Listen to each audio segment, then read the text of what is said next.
Hashtag no music, no intro, another late night episode of the Saints Block Party podcast. We are honored to have our esteemed guest join us from Phil Vision Sports, Scott Bouska, former VP at Nike, now with Phil Vision. If you listen to our podcast before, we've had the stellar, loquacious, just an insane football mind of Cody Alexander on, who's also part of Phil Vision. So we wanted to get Scott on here and just talk to us about Phil Vision, and I'll kind of talk about how I came across Scott that led to us even having this conversation. But thank you so much for just hopping on last minute, joining us and talking Phil Vision, man, and talking sports data.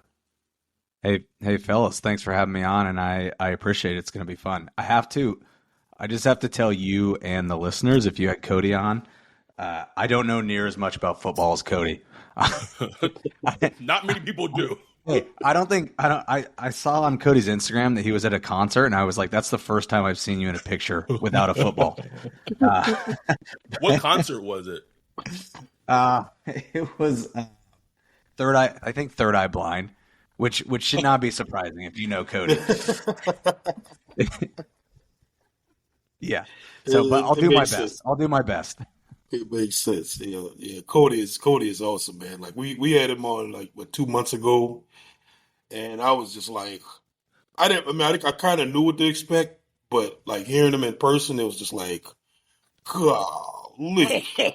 Bro, why aren't you on the NFL team right now, bro? Please. Like when you talk to a lawyer or a doctor, and they speak in like, it's like Cody only speaks football. And he's even if you know a lot about football, half the things he says don't make complete sense because he's just me realize how little I actually know about football, and I pride myself on knowing quite a bit about football. Yeah. Well, so just so you guys know, we were in the early days of Field Vision. We were I was looking for a quote unquote football expert. I'm like, I need a dude who knows a ton about football, and I found Cody. I talked to him for 5 minutes, and I was like, yeah, this is the dude. Yeah, it's the guy. This is the guy. This is it. So for our listeners, so just to give our listeners who are listening or watching this, you can follow Phil Vision on Twitter. It's at PhilVisionMI. You guys are also on Instagram, right, Scott? Yeah, at Field Vision Sports on Instagram. So just break it down to people who are watching or listening. What is Phil Vision? And I got some graphs that you posted from the Twitter account X. Sorry, I'm always going to call it Twitter. I apologize. I don't apologize, actually. But what exactly is the mission and the vision of Phil Vision? No pun intended. Yeah. So we call ourselves a predictive analytics company. What we would say is we're the first predictive analytics football platform built specifically for fans. And I would say our mission is to put the information that teams, coaches, GMs, and sportsbooks have, put that information into the hands of fans. A lot of the stuff you'll see us post on Twitter, kind of the scatter charts, the advanced analytics, are actually a little bit more geared towards heavy analytics. We'll be launching a product in September, which is a mobile app, which will be much more consumer friendly, quite frankly. People sitting on their couch on Sunday looking to watch the Saints play and wanting to know, is Rashid Shaheed going to go over or under his 50-yard receiving prop? Ooh. Nice. Now, that's something I think we've all been wanting for a long time. I know there's plenty of products out there. There's, PFF, Football Outsiders for a while. There's plenty others. But something that's really digestible to fans and someone that doesn't assume fans are dumb. Because, football fans are pretty smart these days, man. They want data. There's so much data out there. We just want it. We crave for it, and I have a background in data. I was a database administrator. I work in business analytics and stuff like that. And I myself, I try to go out and find NFL data to compile together put together, but it's everywhere. It's like, where do you even start to get all this data? So how do you guys go about getting all this NFL data? Do you deal with different APIs and bring in the data, or do you guys have guys that sit down and crunch the tape and, chart players? How do you guys do it? Yeah, we have. It's a good question. We have access to a couple different APIs, but my co-founder actually is a data scientist. So we have a couple data scientists on staff, and what we did is we bought a bunch of play-by-play data going back several years, and we've been trying to model that data to tell us when we see certain defensive variables present themselves, what does that tell us about what's going to happen on offense? So we're Adam, you mentioned our Twitter handle. I still call it Twitter too, by the way, is at Good man. at Field Vision MI. The MI actually stands for Matchup Index. So we're high centered on this idea of the Field Vision Matchup Index, and what we would say is we understand matchups better than anyone else in football. And so when we get into week one, like if you take Chiefs, Ravens, which by the way, I'm from Kansas City, so I'm a Chiefs fan, but I was cheering for them for a lot of years before they were ever good. I just need to say that. Just got to throw it out there. Just got to put it out there. But no, so when we get into Chiefs, Ravens, September 5th, week one, like we'll have a point of view on the Chiefs playmakers versus the Ravens defense and which of them is going to match up best based on what we know the Ravens are going to do on defense. So you can imagine on a week-to-week basis, Field Vision is going to be coming with, of the 250 playmakers in the NFL, here's the 10 we're telling you have a matchup that you can bank on. And it might go the opposite way as well, right? We might say, like, the Saints are playing the Bucs this week, and their defense matches up really well against, what the Buccaneers are trying to do on offense. Interesting. And so, to that point, going back to that example with the Chiefs-Ravens week one matchup, how does Field Vision, the matchup index, account for, and I don't know if this is more of a Cody piece, with the Ravens defensive coordinator now being the head coach of the Seattle Seahawks and them having a new defensive coordinator of the schemes and things like that. Like, I'm just curious of how that works. Yeah. How nerdy do you want me to go here? Nerd us Nerd out, man. Scott. It's after hours. You haven't met our listeners. We got some nerds. Serious nerds. So, defensive coordinators, offensive coordinators, and coaching trees are definitely a thing, right? And so we think about coordinators through the lens of clustering, right? So you've got like a Shanahan, McVay, Kevin O'Connell, Mike McDaniel coaching tree, right? Who run offenses with similar, like this. It's a cluster of similar offensive principles. And we would say defense is the same way. So like the Ravens, Mike McDonald leaves. They've got a guy who's coming up through his coaching tree. We kind of have to assume, to be honest with you, that what they're going to do on defense is going to look pretty similar. But quite frankly, like we're going to know a hell of a lot better after we get through week 1, week 2 of the season. Right. And you adjust as you go on. Yeah. Yeah. And you always want to weight more heavily towards the things that happened recently. But one thing I can tell you is when there is a defensive coordinator, their defensive tendencies are they're pretty predictable. Like what they're going to do. They are who they are. Yeah, totally.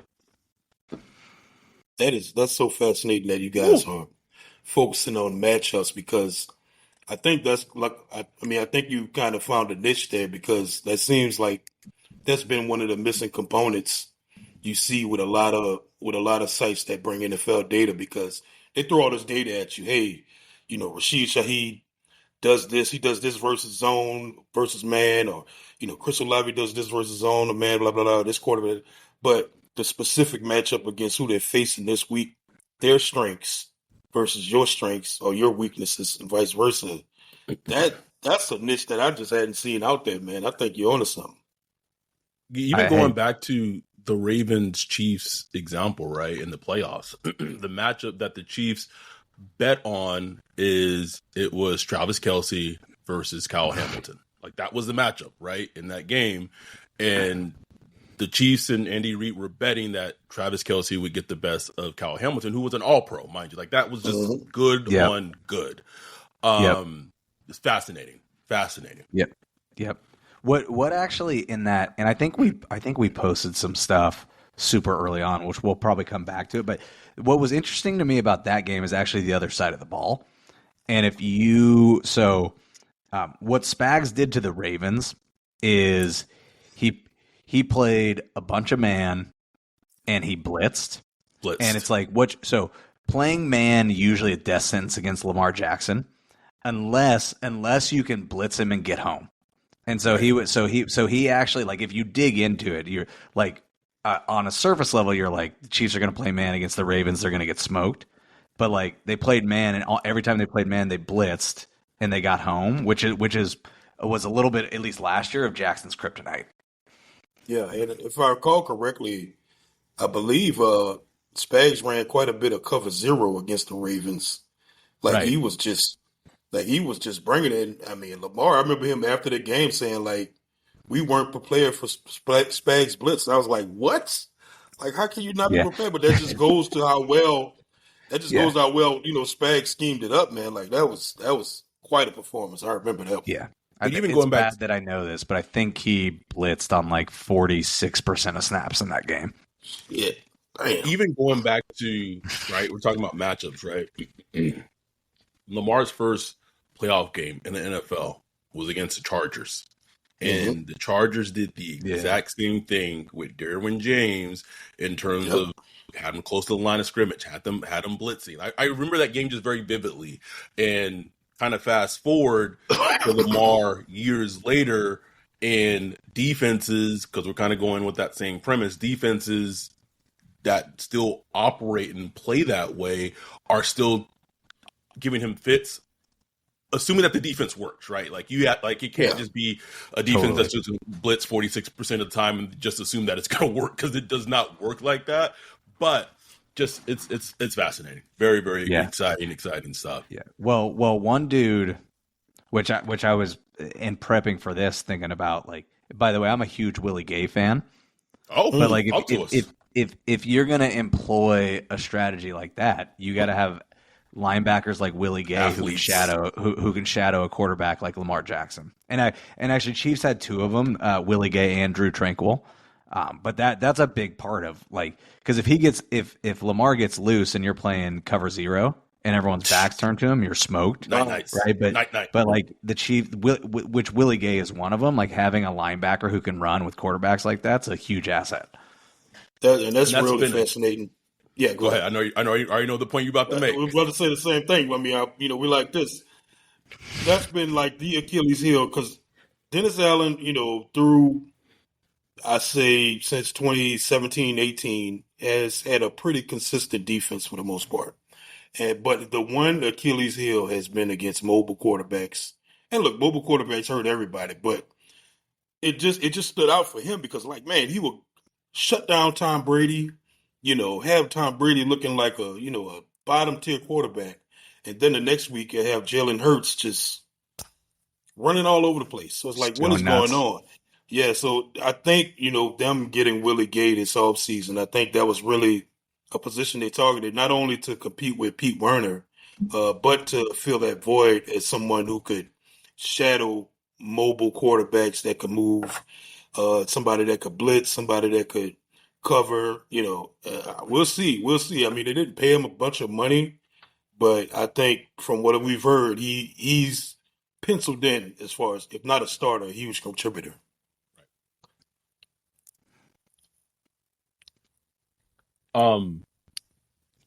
Getting back to, I wanted to kind of go how I kind of found Scott. Sorry, I was finding the tweet, and just getting it out there on Twitter that we are live. But the tweet that just magically was just on my timeline when, in terms of like finding Scott, was your comments that you said regarding Aaron Rodgers, right? Just in regards to leadership, right? So this is June 12th. And I said, and you said, where Aaron Rodgers is, what he's doing, whether it was excused, doesn't matter. It's irrelevant. It's called leadership. People follow the examples of leaders, and whether Rodgers admits it or not, he's setting the standard. He's not setting the standard for his team, or he is setting the standard for his team. Excuse me. Rodgers forgot how to lead a long time ago. Just chef's kiss. Straight up. I mean, we're talking. We talked about this before we started recording. You were a VP at Nike for a number of years, right? Leadership. I'm currently in a manager role in my job, in my career. Being a social worker, leadership is something that when you are a leader, you have to set the tone. Like you set the tone, you set the stage, everything. And so that was just so crystallized regarding just how the whole Jets operation has been lately. And I guess a question to you is that a reflection on Robert Saleh too, to some degree, a little bit? Yeah, I mean, well, first of all, I explicitly remember when you responded to that and went that tweet, and I really appreciate it because it wasn't actually like, look, I'm working in football now, but that wasn't that was less of a comment for me having anything to do with football. It was more like a lot of years of managing pretty big teams at Nike, and quite frankly, like having 3 little kids.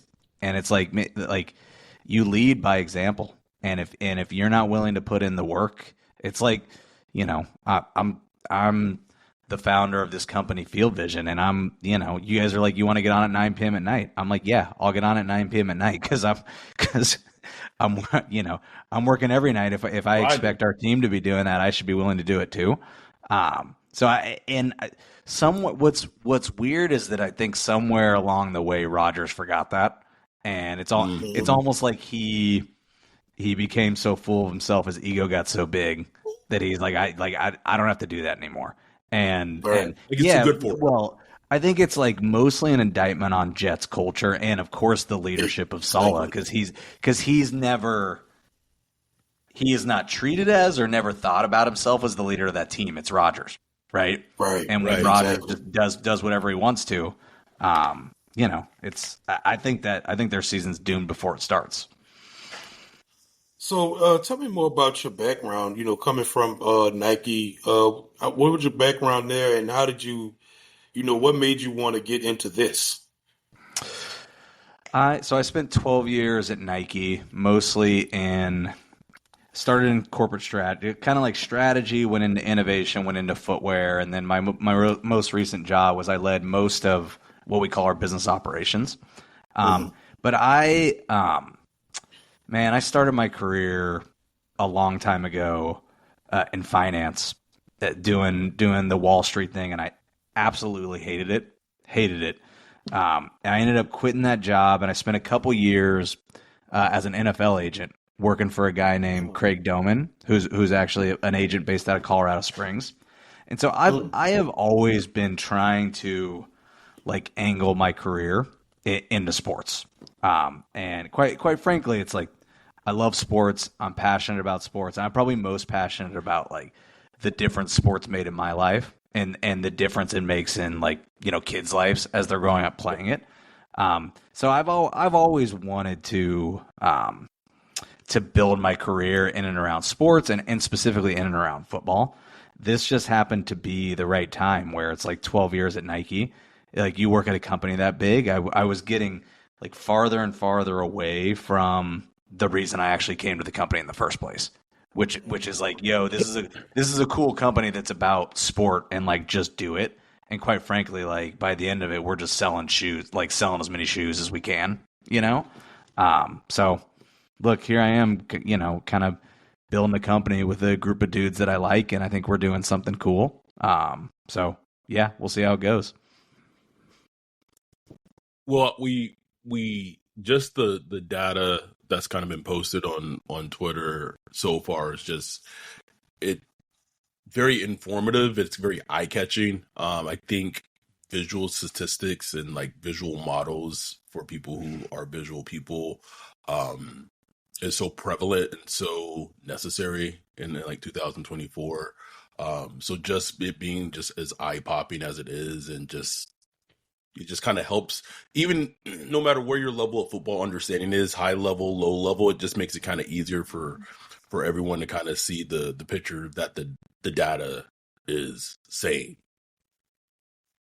Yeah. Well, I think Wolf, you said it earlier, but I think there's a real nuance to simplifying data down out of like football nerddom, PFF, like metrics that you don't understand, but also not taking for granted how smart fans actually are. And so like we're trying to hit that balance. Like I said, the mobile app that we launched in September, it'll look a little different than what we've been posting on Twitter, but I'll send you guys some screenshots like as we like start to develop the product. But yeah, we're hoping it hits that kind of delicate like visual balance. I mean, absolutely, man. I'm definitely can't wait to see. And I want to ask you, I wanted you to ask you if you can explain EPA to the listeners. Right on top of it for you. Yeah, a lot of us know what it is, but a lot of it, that's not sure. Like for me, like it's so hard for me to explain it. Though I was trying to explain it to my coworker today. I was like, "Damn, I'll just send you a link, man. I don't." Hey, we might need Cody for this. Yeah.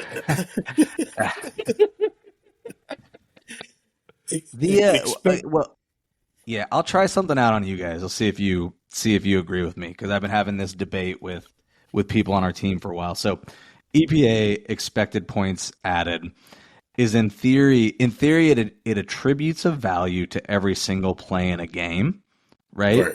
That's trying to equate a certain amount of points to it. So like when we post all of those, when we post those like field area graphs, like deep passes are worth a ton of EPA, right? Because you're taking 50 yards and a chunk down the field, and like you may even get a touchdown.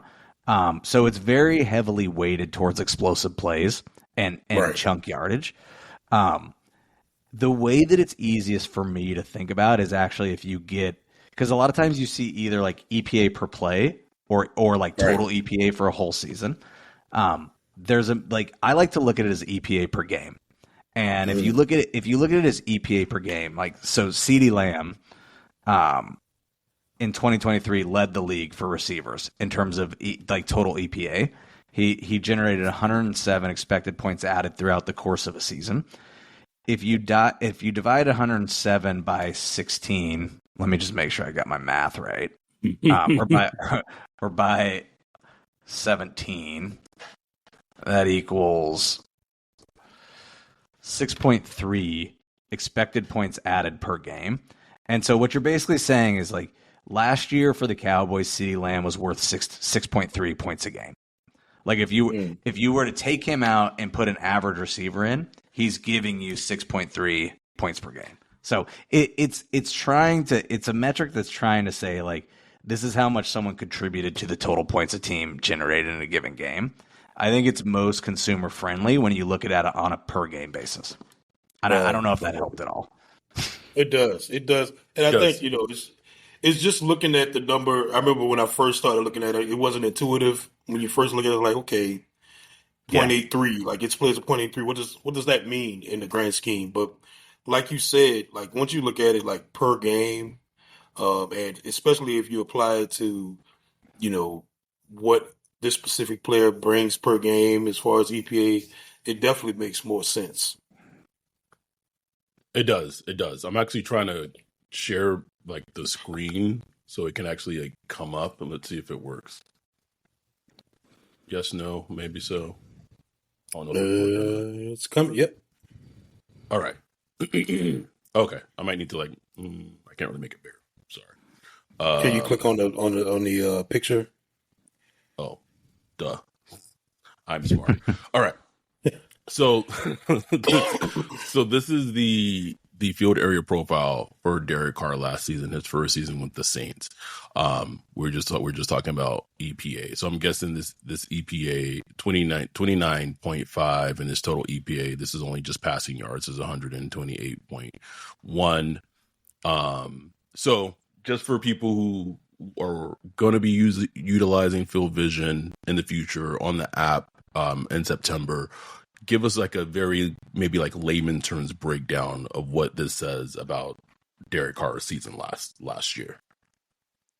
Well, in general, what this says is that Derek Carr was a very average quarterback. If, like in super layman's terms, like he's generally in all of this stuff falling between 11th and 15th. But what it also tells you is that and Derek Carr has been doing this since he played for the Raiders. Is he's basically either going to check down or chuck it downfield, right? And I was actually surprised when we put this together because you see the deep left part of the field, but also deep center. Like he's generating a ton of extra value. And so what this also includes, which Derek Carr is notorious for, and if you're a fan playing against him, it pisses you off every time, is like he'll chuck it downfield and get a pass interference penalty, which is accounted for in these numbers. And so you see like he's really good, deep left, deep middle. And then we didn't highlight it, but if you look actually the short left side of the field, he was third in the league in that 0 to 10 yards, which is essentially him checking down, right? Like checking down to a tight end or a running back. So like this profile checks out for Derek Carr. If you look at that shaded box in the upper left hand corner, he lost 100 points of EPA. Ooh, either when he was under pressure, sacked, right, or like didn't throw a pass, which is so it feels like a lot. It was the 13th most in the league, so this it's actually not out of the ordinary. We did this profile for Geno Smith, and it actually showed something very similar. But if you go look at a Josh Allen, a Patrick Mahomes, a Lamar Jackson, that the difference between total EPA and the EPA that they lost to sacks is going to be way lower, right? Because basically like they do a really good job of avoiding negative plays, because those are drive killers, right? Right. And so that is what I would say. Like that right there is actually what makes Derek Carr a pretty average quarterback. Is like he doesn't have a huge ability to like create out of structure and or avoid the negative play. Right. And also it seems like, I mean, just my experience in watching him last season, and obviously they brought in Clint Kubiak, kind of going back to the whole coaching tree thing and what have you, is they hope that Clint Kubiak in essence as an offensive coordinator can help him like just make the offense just very easy, just read, throw. Because what I noticed last season is that when he's like had this is gonna sound like insane, but like when he had to read a defense, like it was nights. Like it was like like, which led to a lot of sacks because like the processing that needed to be there wasn't there. So like that 100% aligns with that. Yeah, I was looking this up before we got on to, and the Saints, I think, were 22nd in the league last year, EPA generated in the running game. And so, like, if you're and they are traditionally a much better running team, right? And so, like, if you're gonna have Derek Carr as your quarterback, you got to be able to run the ball, right? Because you don't want Derek Carr in 3rd and 10s. Like you want him in 3rd and 3s. And so I and Kubiak coming from like underneath his dad, right? Of the Terrell Davis Broncos of the mid 90s. Like hopefully he can figure that out. Yeah. I think what they intend to do is a lot of play action from under center, outside zone, offensive linemen moving laterally, some boot action and stuff like that. Get Derek Carr to move a little bit, and just high-low reads. Try to keep it simple. And one thing I was fascinated by that. What you had up earlier was the middle of the field, and this Oh, drove us crazy last year. Just watching the I'll Saints, go it's back like to it. Yeah. we were like, why aren't we targeting the middle of the field? And it was hard for me to figure out if it wasn't the offense because Pete Carmichael was a week to week play caller. You didn't know what to expect. Or was it Derrick Carr? Could he not read? Could he not see the middle of the field? Stuff like that.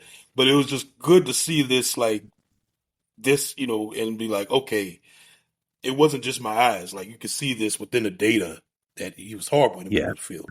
yeah, yeah. I generally that intermediate zone of the field, right? Hmm. Which is it's between 10 and 20 yards. Like I think about those are like the stick movers, right? Yep. Hmm. Because Yep. those are it's like 3rd and 7, 3rd and 8, 3rd and 9, when you got to throw it past the sticks and you're getting 12, Boom. 15 yard passes.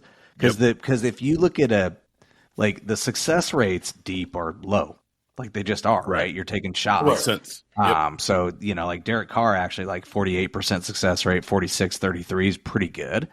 But like in theory, you want that intermediate part of the field to be like high success rate and generating pretty decent Right. EPA, which he tends to struggle there.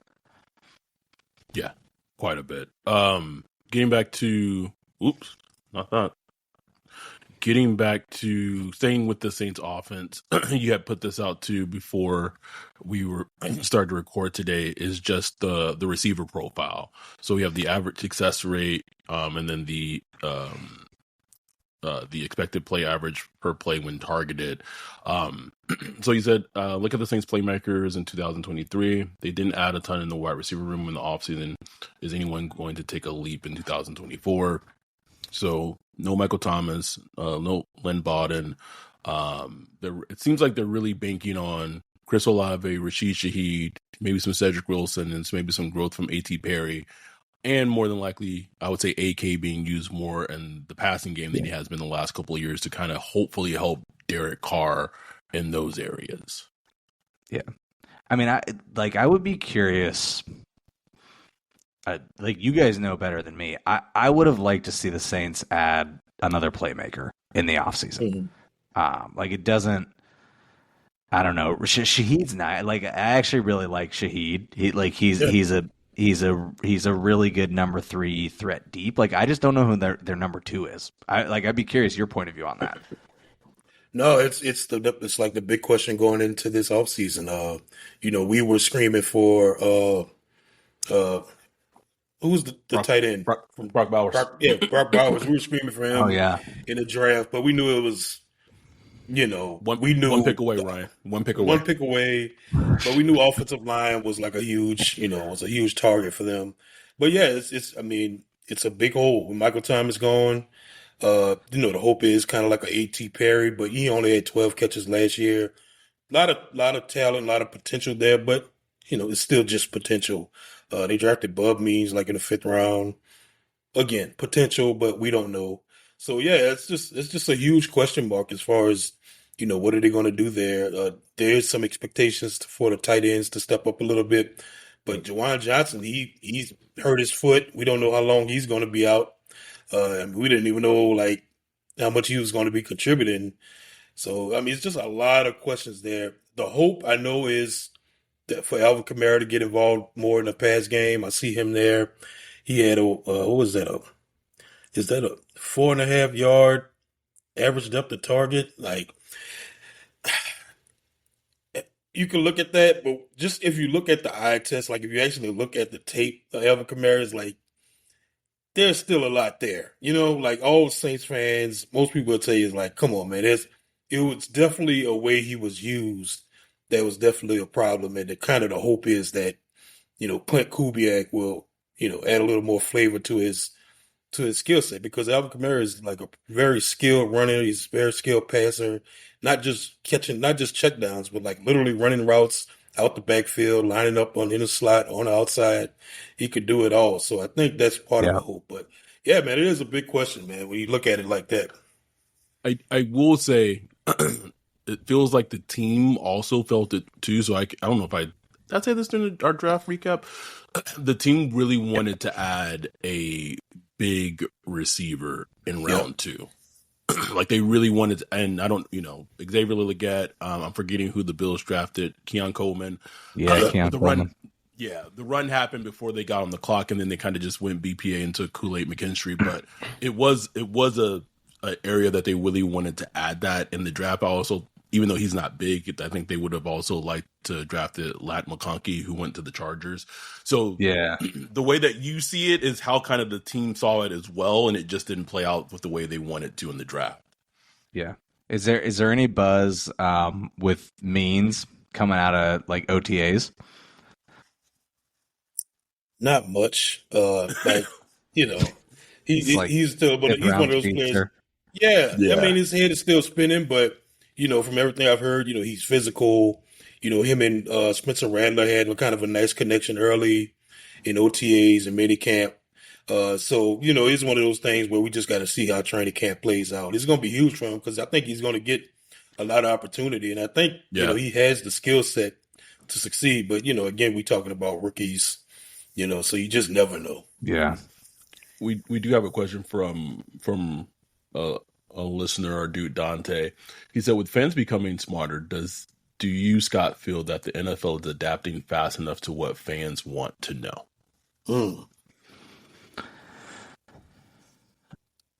Well, if you say it was Dante? Yeah. If he's here, I'd dig a little deeper, but I think the answer is no. Like, I actually think there's a real opportunity on some of these broadcasts to do so much more than just like Jim Nantz talking at you. Completely agree. Showing some of these advanced metrics. Like, I mean, I could even see like displaying some of the graphics, like stuff that we're putting together, like over as a hologram, like over the field. Like, there's so much stuff you could do, which they just don't do up to this point. So no, the answer is no. Is that a production thing? Is just kind of the old school? If it's don't broke, don't fix it. Adam, I'd be lying to you if I said I knew. I'm guessing it's more. I'm guessing it's more that, and like a lot of old school people who are like, this is what works. We just put 2 dudes in the box and one person on the sideline and have them talk and call the game. Right. But I mean, Amazon, like the Thursday night games are probably the closest to them doing some creative things with the broadcast. But even still, it's so funny because Dante said that in the chat that they're trying, but they need more.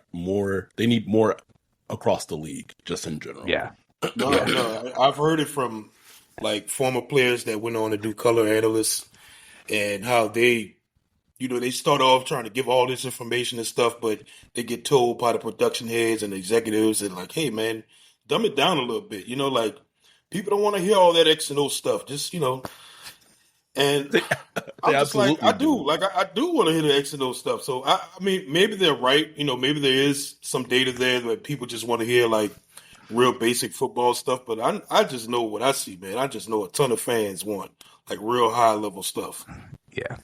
It is an interesting question from so here at the Bouska household, right? Like I'm watching that game with my wife and my 3 kids and maybe there's another few people over, but if there's 10 people watching the game, there's probably only 2 or 3 of us who actually care. Sickos. Yeah, exactly. Well, let me tell you, if you quit your corporate job to start a company based on football, you're a real sick. You sick, bro. You real sick, bro. You sick. Yeah. So me and Adam still got our day jobs. So yeah. Yeah. That's why we're recording at 9 p.m. 9 p.m., bro. You already know. Hey. Almost midnight over here. Yeah. Ryan's 2 hours ahead. Shit, I was like, these guys must be West Coast. Sorry, I don't know if I was supposed to say that on the pod. You could. You have no idea. I did when you reached out, I went and watched some of your stuff, and I was like, oh, these dudes are smoking cigars. Like, it's like I can do this. It's just me. Completely. That's just right. I don't smoke. I got asthma, but I completely just be yourself. And this is, as someone who, like, you're like, one of the scariest things, and I think you can speak to this even better than us, is just being out there free and being open and taking a chance on yourself. Right? It's such a bet and a gamble. And like Ryan just said, like, we still have our, I got lucky in life to find a career in working and trying to save kids' lives the best that I can. And that, like, I don't see myself doing anything other than that, like, as my, like, career. But that said, even us just like we're like, dude, we're doing well. Like, we should probably become a business and become official. But then when you start a business and become official, that means there's responsibilities and there's, like, income and taxes and all of it. And so what has that, I know it's, you guys are in the very opening, very early stages of Field Vision, but just hearing you talk and hearing what the actual vision is, it sounds so fascinating. How's that journey been for you? Yeah, it's first of all, I appreciate it, Adam, and well, both you guys, and I would say, like, it sounds like what you do for work is an amazing calling, and has quite a bit more purpose than, like, me starting a football data company. But look, I think I was telling my wife the other day, it's like it's terrifying and exhilarating and fun and exhausting, and it's all of those things in the same day every day. And I don't know. I think your term "sicko" is a good word, maybe. Is your wife Sasha, or is that your brother? Sasha's my brother. Oh, but that's so funny because he's been mad his whole life because people think his name's a girl's name. Well, he's watching our YouTube stream right now. He is? And he commented in the chat, "Fearless leader," referring to you. So what's up, Sasha? Love it. Yeah. One of my Sasha's gonna love this, but I was thinking about when you were asking, like, and maybe it's just because we're on the heels of such a riveting presidential debate the other night, but sorry. One of my there's a really good quote from an ex-president that talks about how Americans have, like, I think it's an endless capacity for risk and a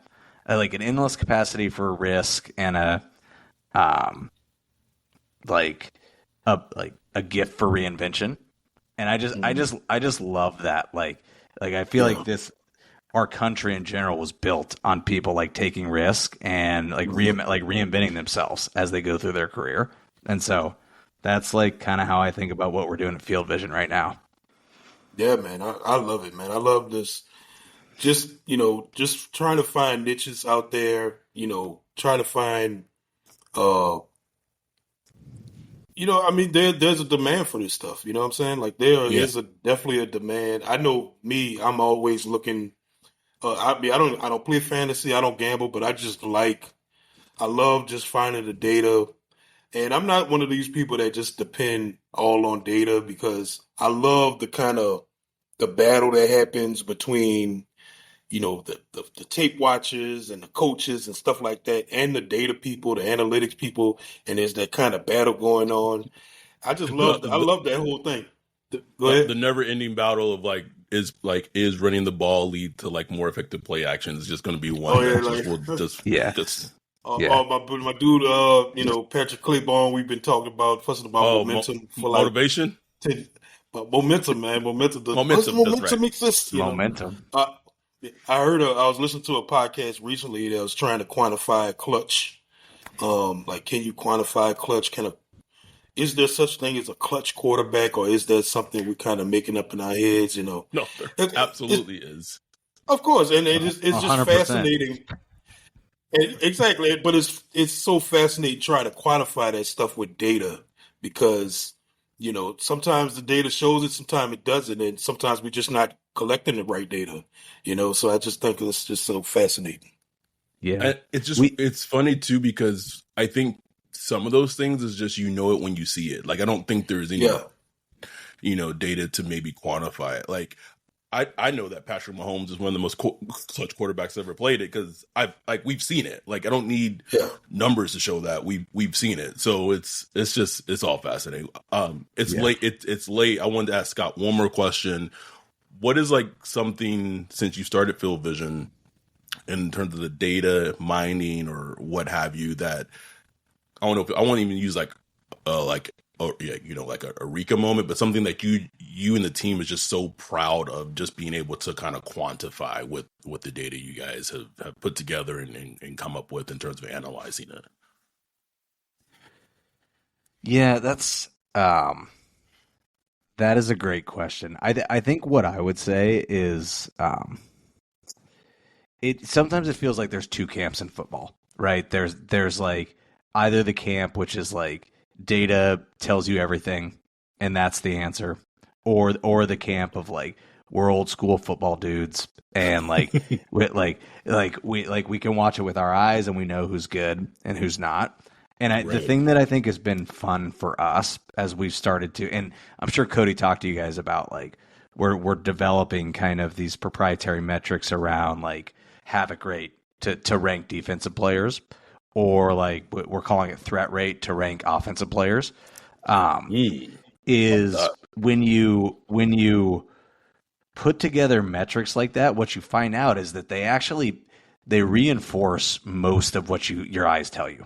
Right, like they're gonna tell you last year it was like CeeDee Lamb, Tyreek Hill, right? Like these guys were the best receivers, but they also tell you things that you didn't see with your eyes, right? Like they also that for example, how good Amari Cooper was last year, which I think we all like in retrospect you kind of knew that, but like he doesn't get talked about in that upper tier. Right, but he had an amazing season. So I think it's like it has been fun, and I actually oddly starting this company, I fall more in the camp of like the football traditionalist because I played and I'm like yeah, like I can watch and know Mahomes is clutch, but I think that like what we've learned is that the data reinforces a lot of that, and it shines light on new things, which is actually where opportunity lies. Yeah, that's a great way to put it. So what do you guys got coming? You talked about the app that's supposed to be coming soon. What do we got cooking for 2024 NFL season? Well, we're launching the Field Vision app probably the Sunday before the NFL season starts.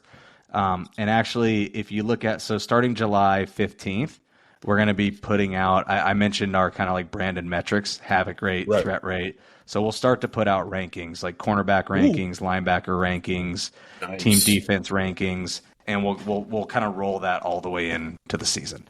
But yeah, Apple launch before the first game. There'll be a free trial. There's lots of free content that people can get without paying for anything. So look out for it. I think people enjoy it. Oh yeah, hell yeah. Without question. I said I had one. My last one. I lied. One last one. This is my official last one. Anything that surprised you about the data? It could be about a player. It could be about a team. It could be about maybe something that when you were watching a team or watching a player, you thought you saw it a certain way, or saw a player or a team a certain way, and the data said maybe the opposite.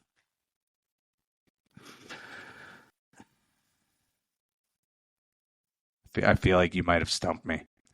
Yeah. Derrick Carr's ranking on deep passes, maybe. Yeah. Derrick Carr being the number one rated passer on the deep left part of the field. Right. Well, I mentioned that because which is funny because he's always been like a good deep. Like that's one like attribute of his. It's always been. But the thing is, I hear like when I listen to other podcasts, they talk about Derrick Carr as a check down artist, which he is. But I just think I wouldn't say underrated, but like last year, it was almost frustrating at times because it was like, bro, throw that 8-yard pass down the middle. Like, why you? Yeah. Like, like you don't need to throw it coming downfield. Like that's a low percentage throw. Like it was frustrating sometimes last year. Like, bro, like take the 9 yard out route. You know what I'm saying? Like, bro, it's right there. So it's just We funny to just seeing your data show Yeah. that. You know? we have a watch party on Zoom that gets live streamed during game day to all our Patreons. So it's, sometimes it's 15, 20, 25 of us deep watching the Saints game all together in the same time. And to Ryan's point, there are so many plays last season where we were just like, bro, like, why are you throwing the ball so deep right now? Just it's like it's right there. Like the player is right underneath. He's open. And it was just like chuck. So yeah, that probably is one. I mean, this is probably like, as Saints fan, this is probably cutting you guys too deep. But the thing that drives me insane about Derrick Carr is his like ridiculous body language and like facial expressions. Going back to leadership, we talked about it with Aaron Rodgers. We had a whole spiel. Was it Monday night football with the Jags when he's like becoming like irate at Chris Olave, and Chris Olave didn't run the wrong route, but he didn't run the wrong route. It was the right route. Yeah. He's also just like dropping back 2 steps and just like throwing it up over, like, like on the left side of the field. Oh my god. That's our quarterback. That's our quarterback, man. Yeah. Hey, could be Spencer Rattler by Game 7. Hey, Spencer Rattler, Jake Hayner, like I just something, man. Something. Just add a little spice to the football season. You're a Chiefs fan. Look, before 2017, you knew what it was like being in quarterback purgatory or looking for that quarterback. Those Alex Smith's teams were not purgatory, man. It's purgatory. He was like, cool. Like Alex Smith's purgatory and like Derrick Carr purgatory feels like 2 different types of purgatory, though. It's true. But before Alex Smith, there was Matt Castle and Elvis Gerbach and Trent Green and Dave Craig and Joe Montana when he was like 50. So, yeah. Yeah. You good now? Those Trent Green Chiefs teams are pretty goddamn good, though. Oh, yeah. Yeah, I'll give you that. But they managed to lose in the first round of the playoffs every time.